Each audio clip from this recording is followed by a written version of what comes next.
యమ్మ చదువురానోడు నువ్వెట్లా బాసినారా మధు? హాల్ టికెట్ నంబర్ కరెక్ట్ రాసి చూడు ఆడి మొహంలో ఏమైనా బాధ ఉందా? చదువు రాని వాడు ఇంత పశువు. ఇక్కడ చదువు చెప్పేటోడు ఇంత పశు. ఒకసారి మాట్లాడకాతి అని వాడు ఆల్మోస్ట్ డిప్రెషన్లోకి వెళ్ళిపోయాడు ఉన్నాడు.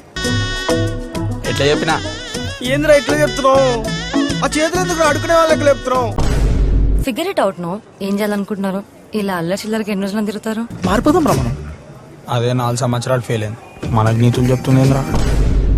సార్ సార్ సార్ సార్ మా డాడీ కాల్ చేయకండి సార్, ప్లీజ్ సార్ చంపేస్తారు సార్ మా డాడీ. ఈ అబ్బాయి ఒక క్షణం కూడా ఇక్కడ ఉండడానికి వీల్లేదు. ఆయనకి ఏమైంది? అన్ని దెబ్బలు తగిలినాయి. మొన్న వాళ్ళ డాడీ కంప్లైంట్ చేసిరుగా, ఫుల్ కొట్టిన వాళ్ళ డాడీ.